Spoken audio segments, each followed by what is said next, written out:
দর্শক, BCSIR এর পরীক্ষায় 12টি ব্র্যান্ডের এনার্জি ড্রিঙ্কসের সব কটিতেই অ্যালকোহল পাওয়া গেছে টরেইন আর ক্যাফেইনের মতো ক্ষতিকর উপাদান।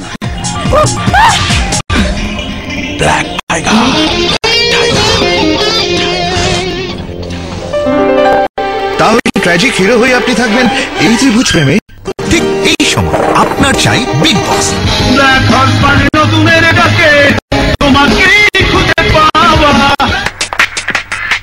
মোহনীয় বিজ্ঞাপনের এইসব এনার্জি ড্রিঙ্কসে কি আছে? BCSIR এর পরীক্ষা কি বলছে সব এনার্জি ড্রিঙ্কস আর মল ড্রিঙ্কসে অ্যালকোহলের উপস্থিতির কথা। আমরা যে 12টি আইটেম পরীক্ষার জন্য দিয়েছি সবকটিতেই পাওয়া গেছে বিভিন্ন মাত্রায় অ্যালকোহল। রয়্যাল টাইগারে অ্যালকোহল 0.06 ভাগ, ব্ল্যাক হর্সে 0.05, বিগ বসে 0.05, পাওয়ার 0.11, রেড জিংসে 0.17, spark 0.79, AP strong 0.2, speed 0.05, crown 1.96, red tiger 1.06, Carabao 2.6 এবং বাক্কাসে 0.4 ভাগ BCSIR এর পরীক্ষায়। আমরা যেসব এনার্জি ড্রিঙ্কগুলো আপনারা দেখেছেন সেগুলো আমরা তার লেভেল দেখে কি ধরনের উপাদান আছে এবং কি ধরনের ক্ষতিকারক জিনিস থাকতে পারে সেগুলোকে লক্ষ্য রেখে আমরা বিভিন্ন পরীক্ষা নিয়ে করেছি। তো আমাদের মূলত লক্ষ্য ছিল যে এখানে অ্যালকোহলিক সাবস্টেন্স ইথানল আছে কিনা। জানালেন এর মধ্যে ক্ষতিকর টরেইন এবং ক্যাফেইন রয়েছে, কিন্তু দেশি ড্রিঙ্কসে টরেইন দিয়েছে কিন্তু সেটা তার পরিমাণটা উল্লেখ করে নাই। এটা হচ্ছে একটা বিশেষ একটা অ্যামিনো অ্যাসিড। যখন এটা মানুষ দেখেছে যখন অ্যাক্সিলারেশন হয়, বুল ফাইট যখন শুরু হয় তখন বুলের ব্লাড সিরামে হাই অ্যামাউন্ট অফ টরেইন পাওয়া যায়। তো সেইভাবে আসলে টরেইনটা মিট থেকে এসেছে। লং টাইম খেলে এটা কিডনি দিয়ে বের হয়ে যায়, সিক্রেটেড হয়, কিন্তু এর দীর্ঘমেয়াদী প্রতিক্রিয়া মানুষের জন্য ক্ষতিকারক হতে পারে, তার ক্যান্সার হতে পারে। আর আরেকটি ইম্পর্টেন্ট জিনিস যেখানে রয়েছে ক্যাফেইন, মাত্রাতিরিক্ত ক্যাফেইন। অনেকেই যারা শুনেছে যে এগুলো খেয়ে এসব এনার্জি জিনিস খেয়ে ঘুম হয় না, নিদ্রা মাঝে ঘুম হতে চায় না টু নাইটসে, যার জন্য আমি মনে করি ক্যাফেইন মূল দায়ী। নিয়ে আমরা কথা বলি BCSIR এর চেয়ারম্যান অধ্যাপক ডক্টর SM ইমামুল হকের সঙ্গে। যে ড্রিঙ্কগুলো আপনারা দিয়েছিলেন খুব দুঃখ হলো সত্য যে প্রত্যেকটা ড্রিঙ্কসের মধ্যেই আমরা অ্যালকোহলের উপস্থিতি পাচ্ছি। তিনি জানান এসব এনার্জি ড্রিঙ্কস মানবদেহের জন্য কতটা ক্ষতিকর। টরেন এটা আসলে অ্যানিম্যাল প্রোটিন থেকে একটা ইনগ্রেডিয়েন্ট, এটা উত্তেজক হিসেবে ব্যবহৃত হয়। এটা টরেন কিন্তু একটা নিষিদ্ধ একটা প্রোটিন মলিকুল। এটা থাকা মানে তো বোঝাই যাচ্ছে যে এই ড্রিঙ্কসগুলো বাজারে ছাড়া হচ্ছে আমাদের যুবক সম্প্রদায়, তরুণ সম্প্রদায়কে এই নষ্ট করার জন্য। এটা অন্য কোনো আমি পথ দেখছি না, কারণ এগুলো খাবে তারা স্বাভাবিকভাবে তারা না জেনে খাচ্ছে।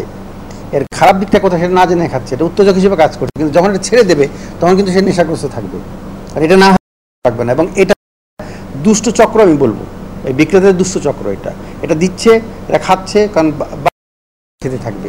12টি আইটেমের মধ্যে টাইগার ও ব্ল্যাক হর্স প্রস্তুত করে globe soft drinks limited, speed Akij food and beverage limited, big boss Partex group এবং পাওয়ার প্রস্তুত করে প্রাণ RFL গ্রুপ। তারা BSTI এর অনুমোদন প্রাপ্ত। আমরা এর সার্টিফিকেশন বিভাগের উপপরিচালক, সহকারী পরিচালক এবং উপপরিচালক প্রশাসনের সঙ্গে। তারা জানান এনার্জি ড্রিঙ্কস নামে কোনো পানীয় তারা অনুমোদন দেননি। তারা অনুমোদন দিয়েছেন কার্বোনেটেড বেভারেজ হিসেবে, আর এসব পানীয় কোনো ধরনের অ্যালকোহল থাকতে পারবে না। ক্রাউনকে আমরা লাইসেন্স দেইনি, টাইগারকে আমরা দিয়েছি, আর ব্ল্যাক হর্সকে দিয়েছি, বিগ বসকে। এগুলি আমরা কার্বোনেটেড বেভারেজ হিসেবে এগুলিকে লাইসেন্স, পাওয়ারকে দেওয়া হয়েছে। Now you see this test report of Bangladesh science laboratory বলে তাদের রেজাল্ট, আপনি যেগুলো লাইসেন্স দিয়েছেন তাদের অ্যালকোহলিক মাত্রাটা দেখেন। স্ট্রং পাওয়ার 0.11, বিগ বস 0.05, ব্ল্যাক হর্স 0.05, টাইগার 0.06। সেখান থেকে প্রত্যেকটাতেই দেখা যাচ্ছে অ্যালকোহলের উপস্থিতি আছে। তারা জানান যখন লাইসেন্স দিয়েছেন তখন পরীক্ষা করে দিয়েছেন, তখন কোনো অ্যালকোহল পাওয়া যায়নি, তবে এখন অভিযোগ আসছে। আইটেমগুলি আমরাও কিনে আমাদের ল্যাবরেটরিতে টেস্টে দিয়েছি, বাট আমরা এখনো রিপোর্ট পাইনি। যদি আমরা রিপোর্টে দেখি এইগুলি আসে, আমরা বিধি মোতাবেক ব্যবস্থা নিয়ে নিব। যখন একটা স্বীকৃত সংস্থা, সরকারেরই আরেকটা সংস্থা ল্যাবরেটরি, সুতরাং তারা এটা দেখেছে। আমরা কিন্তু এটার যে কোয়ালিটি অ্যাসুরেন্সের ব্যাপারে BSTI কিন্তু দায়িত্ব আছে। সামান্যতম অ্যালকোহল পাওয়া গেলেও তা লাইসেন্সের শর্তভঙ্গ। ক্যাফেইন আর টরেন ব্যবহারের বিষয়ে তাদের স্পষ্ট ধারণা নেই। এটা আমরা একটু যাচাই করে দেখি না, যেহেতু আমাদের স্ট্যান্ডার্ডের বাইরে আমরা কোনো কিছু অ্যালাউ করব না। এনার্জি ড্রিঙ্কসের লেবেলে ভেতরের উপাদানের মাত্রা লেখা থাকার কথা, কিন্তু অনেকেরই তা নেই। আইনে আছে, বাট প্র্যাকটিসটা ওইভাবে শুরু হয়নি যে মাত্রা কোনটার কি পরিমাণ আছে এটা নাই, নামগুলি থাকতেছে। আর মল্ট ড্রিঙ্ক ক্রাউনকে তারা লাইসেন্স দেননি।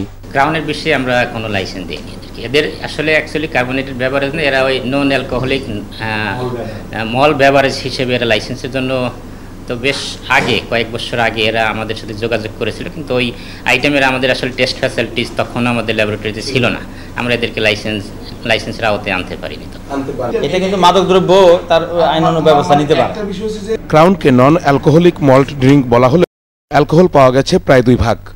মাদকদ্রব্য নিয়ন্ত্রণ অধিদপ্তর জানায় ক্রাউনকে তারা লাইসেন্স দিয়েছেন, কিন্তু এখনও উৎপাদনের অনুমতি দেননি। আর আইন অনুযায়ী ক্রাউনে 0.5 ভাগের বেশি অ্যালকোহল থাকতে পারবে না। ক্রাউনটা প্রোডাকশনের পূর্বে এটার ক্যান, ব্র্যান্ড, রেসিপি অধিদপ্তর থেকে অনুমোদন করিয়ে নিতে হবে।